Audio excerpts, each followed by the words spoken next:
Mesdames, messieurs, bonjour, bienvenue sur notre antenne pour vivre la VW Fun Cup sur le circuit de Zolder à l'occasion du Belgian Open Race. Le Colson Racing numéro 19 est bel et bien de la partie, les champions en titre, mais sans Michel Simul, qui a malheureusement eu un grave problème de santé il y a quelques mois. Alors Philippe Crosset, début de saison en tant que champion en titre, mais dans des circonstances émotionnelles un peu difficiles. C'est vrai qu'émotionnellement, on a perdu notre mentor, donc il est toujours en revalidation. Ce qui est bien, c'est qu'il progresse journalièrement, des petits progrès. Mais enfin, bon, par rapport à ce qu'on nous avait annoncé fin d'année, c'est déjà mieux. Maintenant, pour quand même avoir non seulement une pensée pour lui, on l'a un petit peu représenté ici et il sera là tout le long de la saison. Et j'espère que fin de saison, il sera là présent au moins pour nous supporter. Vous avez changé le nom de l'équipe aussi Oui, tout à fait. Je pense que la moindre des choses, la 19, c'était la voiture à Victor et à Michel. Donc on a fait un mix des deux pour cette année. Donc la voiture, c'est Colson Racing by Simul. Le Colson Racing for Michel Simul, numéro 19, qui visera néanmoins le titre à n'en pas douter cette saison. Et on pense bien sûr beaucoup à Michel Simul. Allez, on se tourne déjà vers la course qualificative. Voilà, c'est reparti. On espère que la saison sera aussi bonne et aussi prolifique que l'année passée. C'est la première course. Bon, sous la pluie, mais on fera avec. Voilà. Alors, la pole position, pour commencer, pour cette course de qualification, c'est déjà une bonne chose. Voilà, absolument. La 274, c'est Fred qui a fait le meilleur temps, comme d'habitude. Donc, pole position pour démarrer la course sprint, je trouve que c'est pas mal. Ça démarre bien, on est content. Pas de doute, la voiture numéro 274 que Pierre Piron partage avec Fred Bouvier et Lorenzo Doniacuo fera partie des favoris cette saison. Une saison qui commence bien mal pour la voiture numéro 310 du DZ Racing, déjà poussée en début de course. Au moment où les feux verts s'allument pour la première course, une course sprint de 60 minutes, c'est une première dans l'histoire de la VW Fun Cup. Et l'occasion de tester un concept, pourquoi pas innovant. Les conditions climatiques, vous le voyez, sont très difficiles. Vous êtes à bord avec Gérald Delepine sur la voiture numéro 271, mais vous l'avez vu devant lui, la voiture numéro 260 de McDo est partie à la faute. Ça ne sera pas la seule d'ailleurs. Regardez également la voiture de l'équipe italienne Autocapace Corse, la voiture numéro 258 qui s'offre un petit détour par le bac à gravier. Nous sommes à bord avec le leader, Frédéric Bouvy, sur la voiture numéro 274 qui a parfaitement conservé l'avantage de sa pole position, mais il ne pourra pas s'échapper. Le safety car est sorti en effet pour dégager les voitures impliquées dans l'accrochage, la 260 du McDo Racing que l'on voit ici, mais aussi la voiture numéro 316 d'AC Motorsport 2. Christophe Morse, cette voiture numéro 316 qui a eu un début de saison pour le moins compliqué. Oui, en fait, ici juste après le départ, je suis coincé en deux voitures et à la sortie du long droite, la McDo qui est devant moi décroche et les voitures, celle de ma droite file à droite, celle de la gauche file à gauche et moi j'ai pas d'autre alternative que d'emboutir la McDo, voilà. C'est donc déjà l'abandon et une grosse déception pour AC Motorsport 2 avec Axel Daoud, Steve Sauvet et Christophe Morse que vous venez de voir à l'interview. Après quelques tours de neutralisation, la course reprend de plus belle, toujours dans des conditions climatiques difficiles, et c'est un jeu d'équilibriste pour les leaders, emmenés par Fred Bouvy sur la voiture numéro 274 d'Allure Team. Alors que derrière, chacun essaye dans un premier temps de rester sur la piste, et ce n'est déjà pas simple. Changement de leader puisque c'est Manu Nava désormais qui a pris les commandes de cette épreuve dans un groupe de tête où l'on retrouve également Philippe Crosset sur la voiture du Colson Racing for Michel Simul, Benoît Galland sur la voiture numéro 59 d'AC Motorsport et puis aussi Gilles Debru, l'ancien vainqueur des 25 heures VW Fun Cup sur la voiture numéro 4, ces concurrents qui vont sans cesse s'échanger les positions et qui vont être rejoints également par celui-ci, Gérald Delepine, numéro 271, l'ancien champion du monde de supermoto qui dispute sa deuxième course en voiture. Et le moins que l'on puisse dire, c'est qu'il s'en sort avec les honneurs. Vous le voyez dans la catégorie biplace, c'est la voiture Carpace de Stéphane Lemray qui domine ce début de course, marqué par les problèmes de la 274. Fred Bouvy, début de course compliqué. On avait fait la pole, puis J'ai fait 2 tours, j'avais déjà creusé un petit trou et malheureusement on a cassé un quart-dent. Donc la chance pour nous c'est que ce n'est qu'une manche d'1 heure, une petite manche qualificative pour la course de 5 heures cet après-midi. Donc on perd un tout petit peu de points mais rien de très grave. Fred Bouvy qui ne perd décidément jamais son éternel sourire. À l'avant du peloton, c'est chaud, parfois un peu trop. On voit ici Benoît Galland qui se fait surprendre dans le premier gauche. Heureusement, Philippe Crosset sur la voiture numéro 19 parvient à l'éviter. Mais l'un des problèmes de ce début de course, c'est le bruit trop important de certains concurrents qui reçoivent le drapeau noir avant même que s'ouvre la fenêtre de ravitaillement.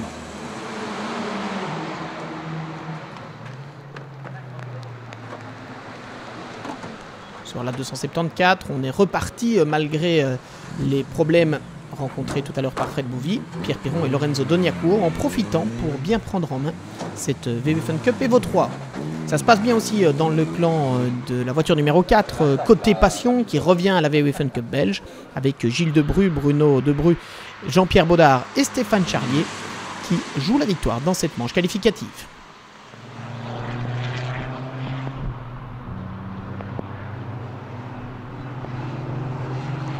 Du peloton, cette épreuve est également l'occasion pour certains de débuter et de découvrir les joies de la Fun Cup, à l'image de la voiture numéro 63 d'Olivier Hénin, Philippe Soussan, Jean-François Olivier et Gilles Piron. Et on voit un petit tête à queue. Pour commencer, ce ne sera d'ailleurs pas le seul.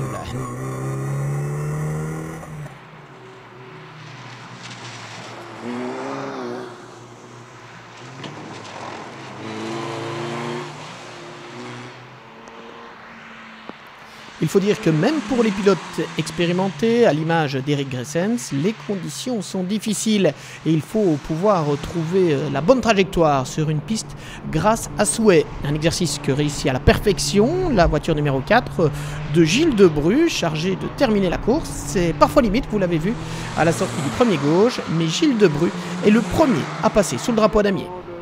Il devance la voiture numéro 19 du Colson Racing avec Philippe Crosset et Eric Gressens, alors que la numéro 65 d'AC Motorsport complète le podium.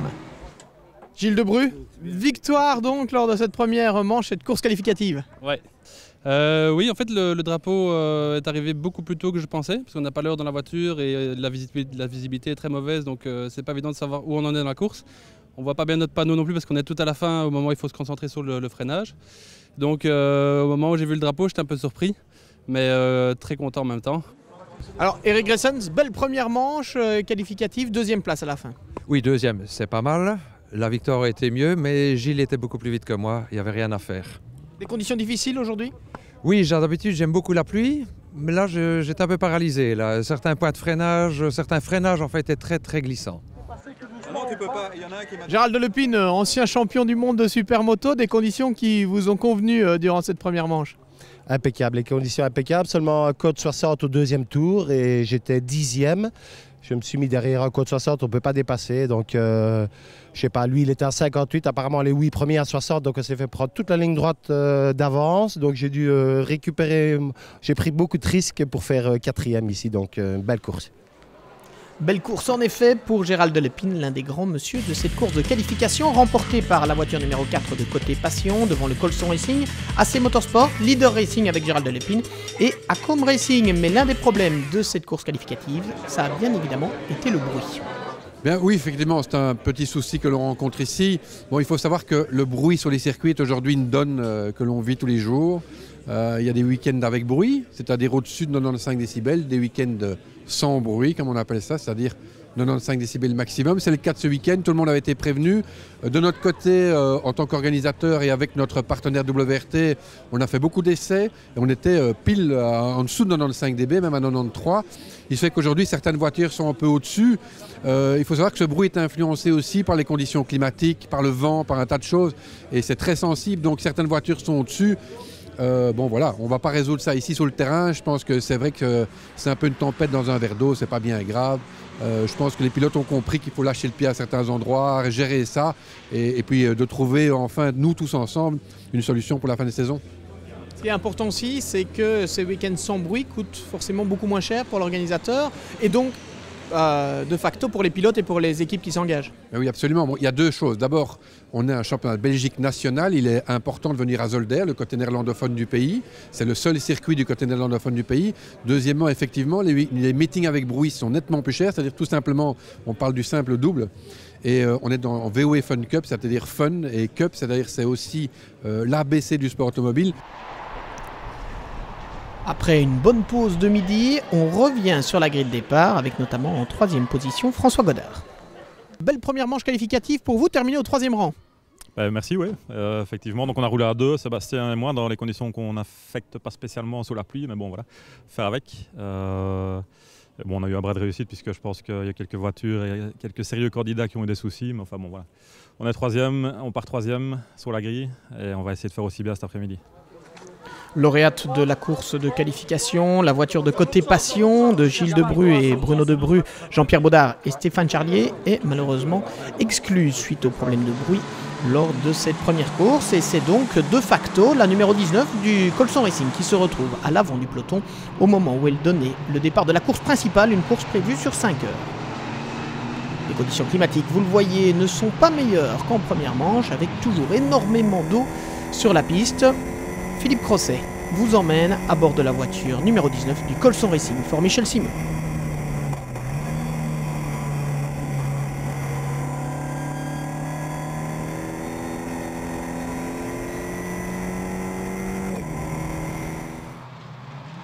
En tête de la course, c'est Manu Nava qui a pris le leadership devant Gérald Delepine, Philippe Crosset. On retrouve ensuite Benoît Galland et Arnaud Quédé sur la voiture numéro 59. Et à l'avant du peloton, Gérald Delepine impressionne en doublant Philippe Crosset pour prendre la 2e position avec la voiture de Leader Racing Events qui est une Evo 2, une voiture donc propulsée par un moteur TDI alors que les voitures de la dernière génération, les Evo 3, sont des moteurs 2 litres essence équipés d'une boîte de vitesse séquentielle. Superbe performance donc pour Gérald Delepine qui parvient avec son moteur diesel à jouer la tête de la course.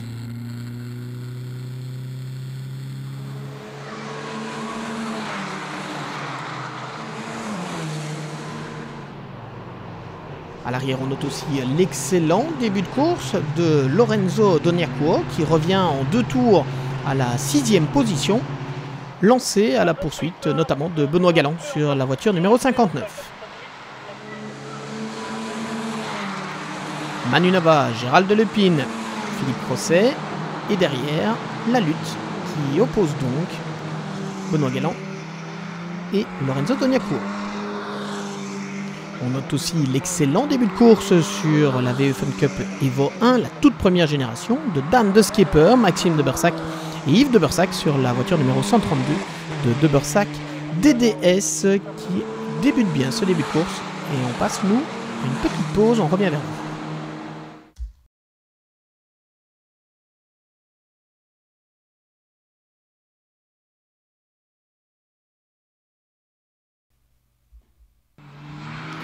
Nous voici de retour à Zolder. Merci de nous suivre pour le lancement de la VW Fun Cup 2014 et ce Belgian Open Race. Vous êtes à bord avec Lorenzo Doniacuo qui aura été l'un des grands animateurs du début de course puisqu'il partait du fond du peloton et qu'il est rapidement remonté jusqu'au top 5. Malheureusement pour Lorenzo, l'aventure ne durera pas longtemps, la voiture étant ramenée à la ficelle à son stand. Il nous explique pourquoi.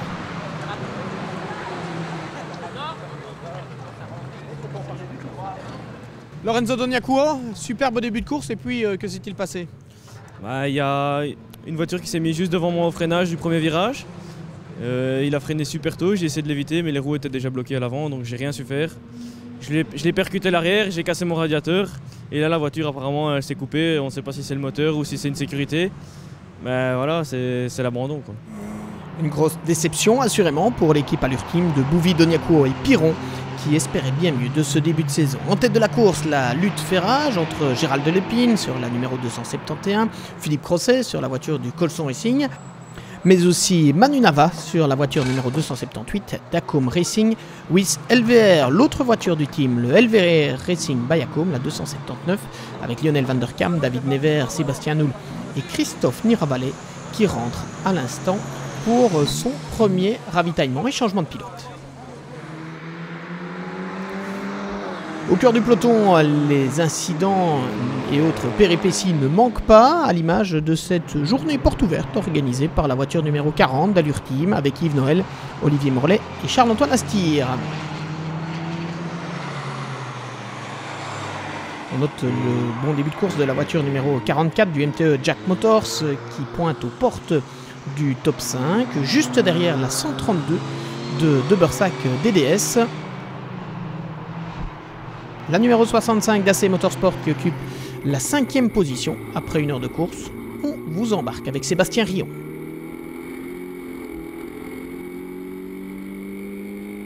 Mais à l'avant du peloton, l'un des grands acteurs de ce début de course aura sans conteste été Gérald Delépine, l'ancien champion du monde de supermoto. Petite particularité, c'est que vous ne disposez pas de la même motorisation. Vous, c'est une Evo 2, les autres une Evo 3. Et malgré tout, vous avez su tirer votre épingle du jeu. Oui, une Evo 2 diesel, voilà, normalement sur papier 30 kg plus lourd. Mais ici sur la pluie, apparemment ça paye bien. J'avais du bon grip par rapport à Philippe. Philippe allait plus vite à certaines places, donc c'était un petit peu élastique, mais c'était très chouette. Excellent début de course également de Benoît Galland et Arnaud Quédé sur la voiture numéro 59, troisième après une heure. Derrière cette voiture-ci, la numéro 257 ou 277, c'est selon, voiture qui était pilotée par Cédric Bollon, Frédéric Capras et Kevin Capras. Mais les leaders après une heure de course, eh bien, ce sont Philippe Crosset et Eric Gressen sur la voiture numéro 19 du Colson Racing for Michel Simul, qui devançait donc la 277 de Capras et Bollon. Troisième position pour Galland et Quédé.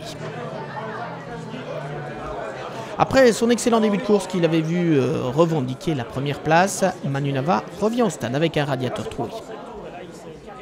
Manu Nava, un superbe début de course et puis malheureusement un premier relais qui se termine mal. Ah oui, c'était terrible, on se battait bien avec Philippe Crosset, mais de manière propre avec un gars qui sait conduire, donc c'était très gai. Et puis j'étais très prudent de les attarder parce que bon, ils étaient un peu dangereux. Et là, ça faisait la troisième fois que je passais ce gars-là en 5 tours, à mon avis. Donc, il était vraiment complètement à la ramasse. Et je suis arrivé dans la ligne droite pour la descente vers le Villeneuve. Et au milieu de la ligne droite, à mon avis, il s'est dit que le virage arrivait trop vite. Il a bloqué sur ses freins.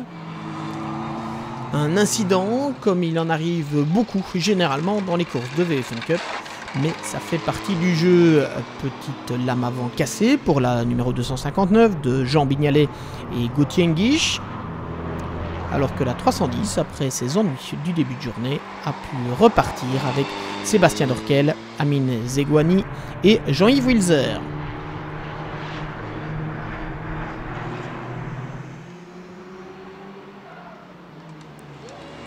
Ici, à l'avant du peloton, Philippe Crosset et Eric Gressen ne rencontrent aucun souci sur la voiture du Colson Racing for Michel Simul. Ce n'est pas le cas de tous leurs adversaires, et notamment de Benoît Galland et Arnaud Quédé sur la numéro 59 d'AC Motorsport.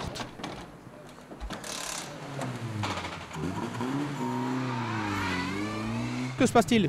Oui, cardan cassé en pleine ligne droite, donc on ne sait pas très bien où est l'origine. Donc le temps d'être tiré à la ficelle, ça prend du temps. Sur place, les mécanos ont été super vite. 4 minutes pour changer de cardan, ça c'est bien. Mais évidemment, la course est un peu foutue, en tout cas au niveau du classement. La VFN Cup, c'est l'une des formules les plus accessibles pour débuter en sport automobile et aussi en apprendre les règles, ce qu'on peut ou ne peut pas faire. La numéro 63 qui écope d'un stop and go avec Allure Team. Aucun problème par contre pour la famille de Bursac et Dan de Skipper. Ouais, on est plutôt habitué à rouler sous la pluie et je connais assez bien la voiture et donc je pense que je peux aller un petit peu plus loin. Et voilà comment on arrive à ce résultat. Pour l'instant c'est super, nous dit Maxime de Bursac, alors que le ciel se couvre de nouveau et que la pluie fait son retour sur le circuit de Zolder. Des conditions très aquatiques pour tous les concurrents, mais aussi pour les voitures évidemment de la catégorie biplace, comme cette Carpace pilotée notamment par Stéphane Lemray, mais aussi Alain Verkamen et Miguel Copiters. Le principe d'une biplace, vous le savez, c'est évidemment de pouvoir emmener des passagers et leur faire vivre la course de l'intérieur. Une course qui poursuit son petit bonhomme de chemin avec ses différents rebondissements, les problèmes des uns et des autres, et de temps à autre, la sortie de la voiture de sécurité pour réparer le mur de pneus. Tout le monde en profite donc pour effectuer son pit stop à ce moment.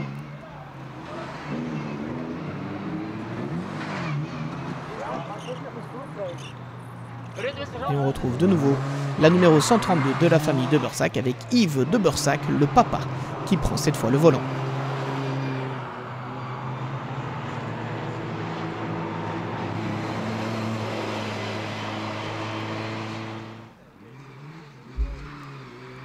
Alors que l'on pensait que le Colson Racing for Michel Simul allait se retrouver seul en tête, c'était sans compter sur la voiture numéro 277 de Cédric Bolon, Frédéric Capras et Kevin Capras qui s'emparaient des rênes de la course après 3 heures juste devant le Colson Racing, Leader Racing Events et la famille de Bursac.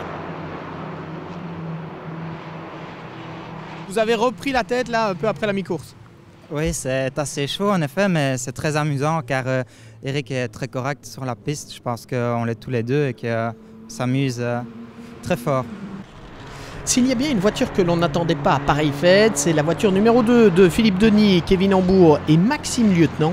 Excellente 6e après 3 heures de course. 5e place pour le MTE Jack Motorsport de la voiture numéro 44. Auteur également d'un excellent début de course. Il suivait le de Bursac DDS. Occupant donc la 4e place. La 3e position était pour Leader Racing Event, la 271. La 2e place du Colson Racing for Michel Simul avec Philippe Crosset et Eric Gressens. Et le leadership de cette voiture, la 257, qui est en fait l'ancienne numéro 277 de Cédric Bolon, Frédéric Capras et Kevin Capras. La VF Fun Cup, c'est décidément accessible pour tous et Lionel Van der Kam l'a prouvé, lui qui est paraplégique et qui, avec une voiture adaptée à son handicap, dispute malgré tout cette première épreuve de la saison sur la voiture numéro 279 de LVR Racing by Yacom, qui reprend la piste où la bataille en biplace fait rage. Alain Dupont, belle bagarre là pour l'instant, non seulement vous êtes dans le top 10 du classement général, mais ce qui vous intéresse surtout, j'imagine, c'est la victoire en biplace et de ce côté-là, sa bataille ferme. Tout à fait, on est à la bagarre avec la 371, ils sont un peu devant nous, on est un peu devant eux, on est un peu devant nous, enfin voilà, c'est vraiment, on joue au chat à la souris, c'est pas facile, c'est très gai. Comme toujours en VW Fun Cup, il y a de la bagarre à tous les étages. L'auto est eigenlijk top. La voiture va vraiment bien. On espère qu'on peut garder cette position. Il reste encore une petite heure et on doit encore changer une fois de pilote. Et j'espère qu'on peut conserver une place dans le top 5. Le top 5 final qui sera finalement composé de cette voiture. La numéro 2 de DRM Motorsport avec Philippe Denis, Kevin Hambourg et Maxime Lieutenant qui termine dans le sillage de la famille de Bursac. La numéro 132. Avec Dan De Skipper comme 3e homme. La 3e place finalement, après une arrivée au sprint, revient à la voiture numéro 44 de MTE Jack Motors. Pour la 2e position, c'est Gérald Delepine et ses compères de Leader Racing Events qui croisent le drapeau au 2e rang. Mais la victoire du jour revient au champion en titre du Colson Racing, Philippe Crosset et Eric Gressens qui, en l'absence de Michel Simul, parviennent néanmoins à débuter la saison sur la plus haute marche du podium. De podium, il en est également question pour la voiture numéro 365 qui remporte la catégorie Evo 2 en biplace. Stéphane Lemray, vainqueur malgré tout de la catégorie biplace Evolution 2 après une course que l'on peut qualifier de difficile. On peut la qualifier de difficile, oui. On a eu des gros problèmes de frein comme on a eu au 25 heures Fun Cup l'an dernier. Et donc on ne sait pas trop pourquoi, c'est bizarre. Au 25 heures... on n'avait pas vraiment compris pourquoi on avait ce problème, mais il n'était plus apparu en fin de saison dernière. Et là, il est réapparu malheureusement. Et donc, oui, bref, on gagne la catégorie, hein, c'est bien. Hein. On reste avec les Evo 2, mais en monoplace cette fois, et la victoire de Leader Racing Events. Terminé 2e du classement général, vainqueur de la catégorie, c'est plus qu'inespéré. C'est super cool, mes coéquipiers Jean-Luc et Hakim ont bien roulé aussi. Franchement, le team a bien fonctionné, les mécaniciens ont bien travaillé. On a eu la pluie en notre faveur. Et se battre pour la première place au début, c'était vraiment quelque chose d'incroyable. Donc j'ai vraiment pris un bon pied d'enfer. Mes coéquipiers aussi, et voilà, c'est super. On apprendra malheureusement après la course que la voiture numéro 271 a été exclue suite à une non-conformité technique. On se tourne vers la catégorie biplace maintenant et les vainqueurs du général. Jean-Michel Barthes, une victoire dans la catégorie biplace ici à Zolder. On vous imagine très heureux. Super content, super heureux. Surtout qu'on s'était inscrit à la Fun Cup, beaucoup plus pour la Fun que pour la Cup. Et finalement, on a la Cup, donc on est super content. Et bravo les gars. Eric Gressens, victoire lors de cette première épreuve de la saison et forcément, elle est marquée d'émotion. Oui, elle est pleine d'émotions. Première course en Michi. C'est dur, mais on est content pour nous, pour lui. Je crois qu'on est content pour tout le monde. Et ça nous fait très, très, très plaisir, évidemment. Votre course a été un scénario presque parfait? Pratiquement parfait. Un safety car qui nous a réunis tous comme aux États-Unis. Et ça remettait du piment dans la course et voilà. Mais ça se termine bien pour nous. Il y en a d'autres qui ont moins de chance avec les décibels. Effectivement, cette course aura donc été un peu particulière. Michel Simul était malgré tout présent sur le podium. Vous le voyez, on pensait fort à lui, évidemment, le champion en titre. Le classement de cette première course de la saison, le Colson Racing for Michel Simul qui s'impose donc devant Leader Racing Events qui sera finalement déclassé, on vous l'a dit. MT Jack Motors récupère donc la deuxième place finale. Merci à vous de nous avoir suivis pour cette première course du Belgian Open Race. Prochain rendez-vous, ce sera à Dijon pour le Trophée de Bourgogne.